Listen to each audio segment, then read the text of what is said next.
Let's start by talking about the simple harmonic motion of a spring block system.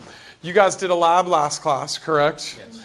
Okay, and what we did, we changed two things with the spring block, right? Yep. We changed how much mass was on the end of the spring, right?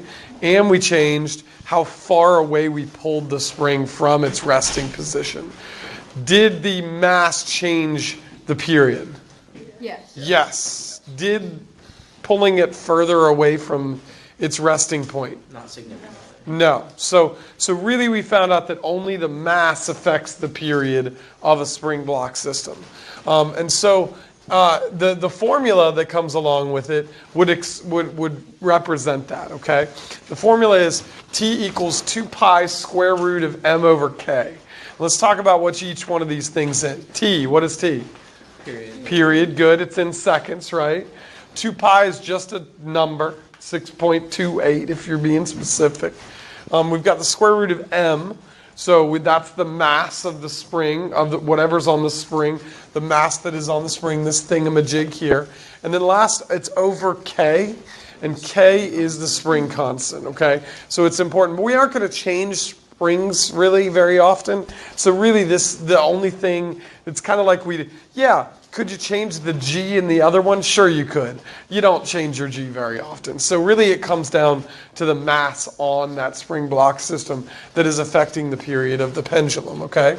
And we talked about this. Remember, and this was kind of something you had to do on the quiz today, the period is seconds per cycle, right?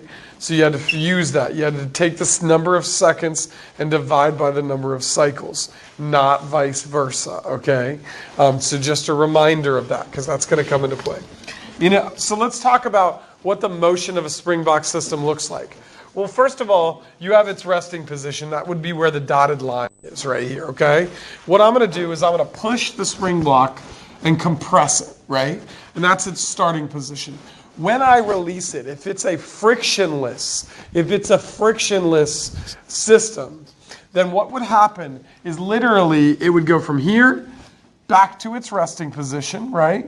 And then it would stretch out an equal distance. It was compressed. It would be stretched, right?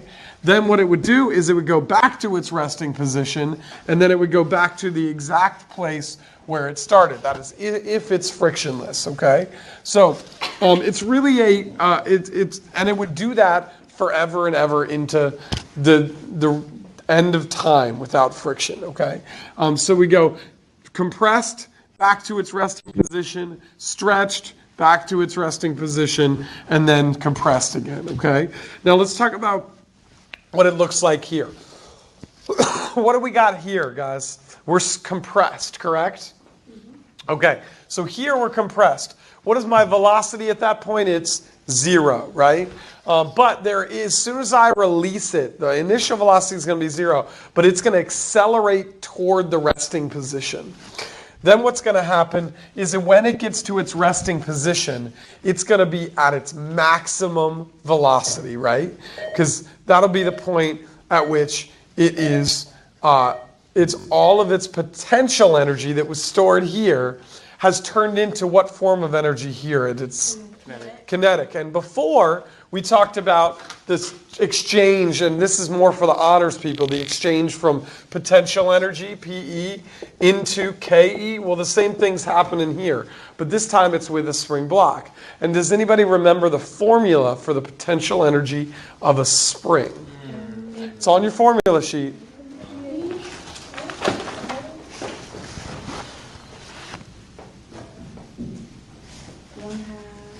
One half K x squared, right?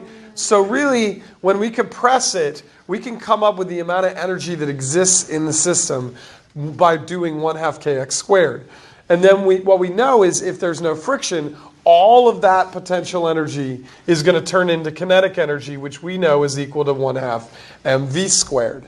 And so if we know the spring constant and how much it's compressed, K and X, then we can get and the mass of the block, then we could get the velocity of the object after it's released, okay? For CP, you don't have to learn that, but for honors, you're going to have to do a problem that it both involves the period and the exchange of energy from potential to kinetic energy, okay?